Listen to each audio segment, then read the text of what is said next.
खुशनसीब इंसान वही होता है जिनके पास माँ होती है। खुशनसीब इंसान वो होता है जो अपनी माँ के पास होते हैं। माना कि माँ हमेशा बेटे के हिस्से में आती है, लेकिन बेटियाँ हमेशा पराई होती हैं। लेकिन पराई होने के बावजूद भी वो किस्मत वाली होती हैं जो अपनी माँ से मुलाकात कर पाती हैं। और उन्हें मान-सम्मान के साथ सब कुछ उनका होता है। लेकिन बदकिस्मती से मेरे पास ऐसा नहीं है। बदकिस्मती क्या कहा जाए, ये किसी की षड्यंत्र है जो हमारे जीवन में इस तरीके से आया। दोस्तों, सभी को नमस्कार। मैं हूँ मिर्ज़ापुरी ब्लॉगर। मैं आज अपनी मम्मी की बातें बताने वाली हूँ। माँ से मेरी बात नहीं हो पाती, माँ से मुलाकात नहीं हो पाती। हालाँकि बात तो हो जाती है, थोड़ी बहुत हो जाती है, वो भी थोड़ा बहुत मात्र भर। लेकिन ये सोचकर मैं चुप हो जाती हूँ कि चलो ठीक है, कभी तो वक़्त आएगा मैं अपनी मम्मी से मिलने जाऊँगी। ऐसा किस्मत में कभी नहीं आ पाया कि मैं अपनी माँ के पास रहूं या मेरी माँ मुझसे मिलने आ जाए। मेरी माँ वृद्धा हो चुकी है। वृद्धा इतना भी नहीं हुई है कि मुझसे हाल चाल ना कर सके और ना मेरे पास रह सके और ना ही मेरे पास बैठ सके। दोस्तों, इतना भी नहीं है, अगर बुजुर्ग है भी तो क्या हुआ? क्या मेरा हक अधिकार नहीं है अपनी माँ से मिलने का?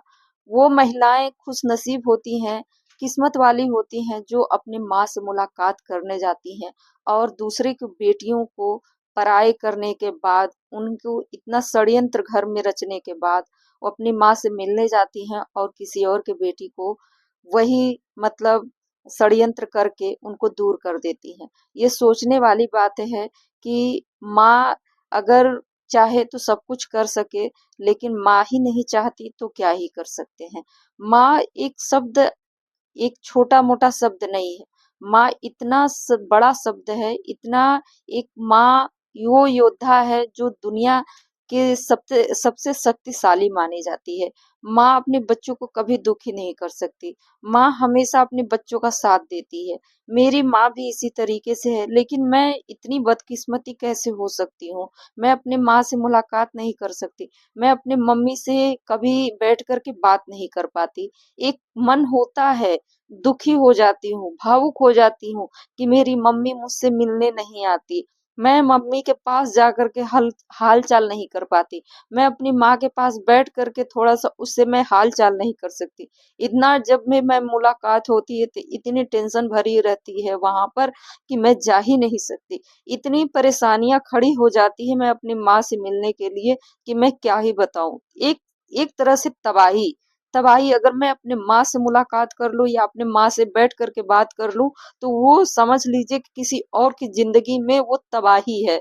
ये ऐसा होता है क्या दोस्तों? आप लोग मुझे कमेंट करके बताना। ये हमेशा ये जो हमारा कलेजा है ना, सिर्फ़ यही यही तक नहीं है। यूँ कह लीजिए कि मैं अपने कलेजे पर बोझ ही रखती हूँ, हमेशा रखी हूँ और आज भी रखी हूँ, हमेशा रखती हूँ क्योंकि मैं चाहती हूँ कि हमेशा सब कुछ सामान्य रहे। मेरी वजह से किसी चीज़ के लिए परेशानी खड़ी ना हो, मेरी वजह से किसी और की ज़िंदगी में कोई तकलीफ़ ना हो, लेकिन ऐसा नहीं है। लोगों का सोच है, मैं किसी की बुराई नहीं करती, मैं किसी की बर्बादी नहीं चाहती, मैं किसी के घर में जा कर के मैं बुराई नहीं करती, लेकिन फिर भी लोग, घर के ही लोग इतना दिमाग अपना ही लगाने लगते हैं, अपने आप को सोचते हैं कि नहीं मैं सबसे श्रेष्ठ हूँ। श्रेष्ठ सोचने से नहीं होता है, कर्तव्य दिखाने से होता है। इंसान जब तक अपना कर्तव्य नहीं दिखाता है, अपना गुण नहीं दिखाता है, तब तक उनके अंदर जो क्वालिटी होती है, इंसान जब तक नहीं दिखाता है समाज को, तब तक वो किसी लायक नहीं होता है। और जो उनकी मानसिकता है, गंदी मानसिकता होती है जो किसी और के लिए ऐसा पनपता है। लेकिन क्या ही कर सकते हैं, ये ऐसा उनके लिए है जो एकदम बिल्कुल अशिक्षित है, अनपढ़ है, गँवार है। मैं उनके लिए ही बात कर रही हूँ। बहुत सारे लोगों को मैंने देखा है कि अनपढ़, गँवार, जाहिल होने के बावजूद भी उनके अंदर इंसानियत होता है। लेकिन हम देखे हैं कुछ लोगों को कि ऐसा नहीं है। वो वही ढर्रा है जो एकदम बिल्कुल जाहिलों वाला। वो गँवार नहीं बोल सकते, आप जाहिल बोल सकते हैं। जाहिल का मतलब ये होता है कि किसी भी प्रकार का उनके अंदर कोई गुण नहीं है, जानकारी नहीं है, जानकार नहीं है और वो हमेशा किसी और के बारे में बुरा ही सोचते हैं, क्योंकि वो खुद बुरा होते हैं। जो वही इंसान सोचता है किसी और के बारे में बुरा, जो खुद ही बुरा होता है। और ये जो षड्यंत्र रच के किसी और को दूर कर देना, ये सबसे बड़ा उनकी मतलब बुराई है। इंसान जब भी किस्मत वाला होता है तो अपनी किस्मत आजमाता है अपने गुणों से। ऐसा नहीं कि आपके कहने से, किसी को दूर करने से, किसी को नीचा दिखाने से, किसी को बुरा कहने से, किसी को भला कहने से, किसी को गाली देने से, लड़ाई झगड़ा करके आगे कभी इंसान नहीं बढ़ सकता है। लेकिन फिर भी लोग ऐसा सोचते हैं। वही इंसान हमने आज तक देखा है कि एक पति होता है, बहुत गुणवान होता है, लेकिन उसकी पत्नी इतनी बदतमीज दरिद्र मिल जाती है कि उसकी वजह से बहुत सारे ऐसे रिश्ते होते हैं जो टूट जाते हैं, बिखर जाते हैं। लेकिन अगर वो पति निकम्मा हो, वही एकदम बेकार हो, पियक्कड़ हो, मतलब एकदम खराब और नालायक हो, तो उसकी पत्नी अगर अच्छी भी मिल जाएगी तो वो पूरे परिवार को जोड़ करके रखती है। तो यही मैं कहना चाहती हूँ कि एक जो पत्नी होती है, एक महिला होती है, बहुत बड़ी योद्धा होती है। वो चाहे तो पूरे परिवार को जोड़ के रखे और चाहे तो वो तोड़ दे, इतना तोड़ दे कि कभी जुड़ने का नाम ही नहीं लेता। लेकिन यहाँ पर बात आती है कि उनके अंदर कौन-सी गुण छिपी है। बहुत सारे ऐसे गुण होते हैं जो अपने गुणों से इंसान आगे बढ़ता है, लेकिन वो गुण कौन-सा है जो किसी और को दूर कर दे, किसी और को नीचा दिखा सके। दोस्तों, आज मैं अपनी माँ से कभी मुलाकात नहीं कर पाती। आज हमको लगभग 9 साल हो गया। माँ से मुलाकात मतलब हो जाती है, लेकिन वो भी हल्की सी। अभी मेरी मुलाकात हुई थी सिर्फ 8 अप्रैल को हुआ था।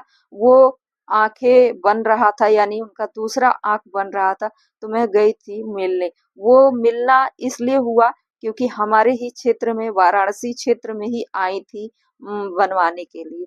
तो मुझे पता चला तो मैं वहां गई। मात्र आधा घंटा, वो भी मम्मी का जब आंख खुला तो तुरंत का तुरंत उनको छुट्टी मिल गई। यानी ऑपरेशन जब हुआ था तो मम्मी मेरी वहां पर थी। जब उनको पता चला, मुझे टच की, तो मतलब उनको रोना नहीं था उस टाइम पर, लेकिन मैं भी कलेजे पर पत्थर रख ली। लेकिन मैंने उनको टच किया, मम्मी ने मुझे टच किया। तो फिर उसके बाद मैं बैठ करके किसी और से बात की, अपने भाई से बात की। उसके बाद मम्मी मेरी जब मेरी मम्मी की आंखें खुली, यानी कि आंख का मतलब एक आंख खुला, पट्टी खुला, तो उन्होंने एक आंख आंख से मुझे देखा। उसके बाद वही तुरंत छुट्टी हो गया और वो वापस घर पे चली गई। तो दोस्तों, इस तरीके से किसी और के बारे में षड्यंत्र करके माँ बेटी से अलग कर देना, ये बहुत बड़ी बुरी बातें हैं। जिसका जो मर्जी वो करे। आज का जो दौर चल रहा है वो संवैधानिक दौर है, और ये संविधान सबको हक देता है, अधिकार देता है। लेकिन कुछ लोगों को संविधान के बारे में नहीं पता है, हक अधिकार के बारे में नहीं पता है। सिर्फ